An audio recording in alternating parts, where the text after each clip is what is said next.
கிறிஸ்துவுக்குள் பிரியமானவர்களே, ஆண்டவரும் இரட்சகருமாகிய இயேசு கிறிஸ்துவின் இனிதான நாமத்தினாலே உங்களை வாழ்த்துகிறேன். இந்த நாளிலும் கூட கர்த்தர் நம்மோடு கூட பேசுகிற தமது பலனுள்ள வார்த்தை ஏசாயா 53 அதிகாரம் 4 மெய்யாகவே அவர் நம்முடைய பாடுகளை ஏற்றுக்கொண்டு நம்முடைய துக்கங்களை சுமந்தார். ஆமென், ஹல்லேலூயா. இயேசு கிறிஸ்து நமக்காய் இந்த உலகத்தில் பல பாடுகளை சகித்தார். நாம் செய்த மீறுதலுக்காய், நாம் செய்த அக்கிரமங்களுக்காய், நாம் செய்த பாவங்களுக்காய் இயேசு கிறிஸ்து நம்மை தேடி வந்து தம்மையே ஜீவ பலியாய் ஒப்பு கொடுத்தார். அவர் நமக்காய் எல்லா பாடுகளையும் ஏற்றுக்கொண்டார். அவர் நமக்காய் எல்லா துக்கங்களையும் சகித்து கொண்டார். அவர் நமக்காய் எல்லா நிந்தைகளையும் அவமானங்களையும் சகித்து கொண்டார். மெய்யாகவே அவர் நம்முடைய பாடுகளை ஏற்றுக்கொண்டார். நாம் இந்த உலகத்தில் வாழும்போது பல பாடுகள் நம்மை சூழ்ந்திருக்கிறது, பல போராட்டங்கள் நம்மை சூழ்ந்திருக்கிறது. இந்த உலகத்திலே முதலாவது ஆதாமும் ஏவாளும் இந்த உடன்படிக்கை மீறும்போது, அந்த கனியை புசிக்கும் போது மனிதன் பாடுகளுக்குள்ளாய் தள்ளப்பட்டான். அந்த சாபத்தின் விளைவு மனுஷனுடைய வாழ்க்கையில பல பாடுகள். அந்த பாடுகளை ஒவ்வொரு நாளும் அனுபவித்து கொண்டு வருகிறோம். ஆனால் இயேசு கிறிஸ்து நம்மை தேடி வந்து அந்த பாடுகள் எல்லாவற்றையும் நீக்கி நமக்கு ஆசீர்வாதத்தை கொடுக்க, அந்த சாபங்களை நீக்கி ஆசீர்வாதத்தை கொடுக்க அந்த பாடுகளை தம்மீது சுமந்து கொண்டார். அந்த பாடுகளை தம்மீது சுமந்து கொண்டார். அந்த சாபத்தை தன்மீது சுமந்து கொண்டார்.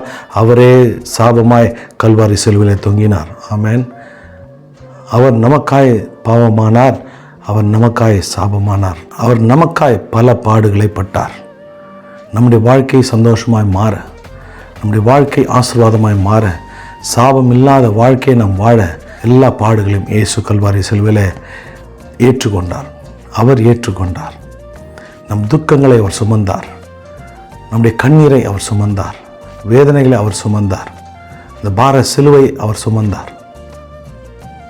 இந்த உலகத்தில் உங்களுக்கு உபத்திரம் உண்டு, ஆனாலும் திடன் கொள்ளுங்கள், நான் உலகத்தை ஜெயித்தேன் என்று சொன்ன பாடுகளை ஏற்றுக்கொண்டு இந்த துக்கத்தை சுமந்து நம்ம வெற்றியை கொடுக்கிற தேவன் நம்மோடு கூட இருக்கிறார். ஆமென். அந்த கல்வாரி சிலுவையை நாம் நோக்கி பார்ப்போம். எனக்காய் என் இயேசு என் பாடுகளை ஏற்றுக்கொண்டார். எனக்காய் என் இயேசு என் துக்கங்களை சுமந்தார். நான் அதை பார்க்கும்போது, கல்வாரியை பார்க்கும்போது என் உள்ளத்தில் ஒரு சமாதானம் வரும், என் உள்ளத்தில் ஒரு சந்தோஷம் வரும். அந்த நம்பிக்கையில் நாம் இருப்போம். கர்த்தர் நம்மை கைவிட மாட்டார். பாடுகள் வரும்போது, சோதனைகள் வரும்போது, போராட்டங்கள் வரும்போது அந்த கல்வாரி சிலுவையை, அந்த கல்வாரியில் இயேசு நமக்காய்ப்பட்ட எல்லா காரியமும் பார்க்கும்போது நம்முடைய உள்ளத்தில் புதிய நம்பிக்கை கிடைக்கும். என் கர்த்தர் எனக்காய் யாவையும் செய்து முடித்தார். என் கர்த்தர் எனக்காய் யாவையும் செய்து அந்த கல்வாரி சிலுவையில் முடித்து வைத்தார். அவரை நோக்கி பார்ப்போம், ஆறுதல் அடைவோம். கர்த்தர் நம்மை கைவிடாமல் நடத்துவாராக. எங்கள் அன்பின் பரலோக பிதாவே, இயேசு கிறிஸ்துவின் நாமத்தினாலும் சமூகத்தில் வருகிறோம். இந்த கால வேளையில் அப்பா, அந்த கல்வாரி சிலுவை எங்கள் பலனை கொடுப்பதற்காக நன்றி. நீர் மெய்யாகவே என் பாடுகளை ஏற்றுக்கொண்டீர், என் துக்கங்களை சுமந்தீரப்பா. நாங்கள் சமூகத்தில் எங்கள் பாரங்களை இறக்கி வைக்கும்போது, எங்கள் வேதனைகளை இறக்கி வைக்கும்போது, என் கண்ணீரை இறக்கி வைக்கும்போது, என் கவலைகளை இறக்கி வைக்கும்போது, என் தேவைகளை இறக்கி வைக்கும்போது, நான் வேண்டிக் கொள்கிற காரியங்களை இறக்கி வைக்கும்போது, அப்பா, என் உள்ளத்தில் இருக்கிற என்னை அழுத்தி கொண்டிருக்கிற அனுதினமும் என்னை அழுத்துகிற இந்த பாரங்களும், ஆண்டவரே, அனுதினமும் என்னை அழுத்தி கொண்டிருக்கிற இந்த போராட்டங்களும் பிரச்சனைகளும் உமது சமூகத்தில், உமது பாதத்தில் இறக்கி வைக்கும்போது, நீர் என் ஆண்டவரே பாடுகளை ஏற்றுக்கொண்டு என் துக்கங்களை சுமக்கிற தேவனார்ப்பதற்காக துதிக்கிறோம், ஸ்தோத்திரிக்கிறோம் அப்பா. அப்படியா என்னை சுமந்து தீர்த்தீர்.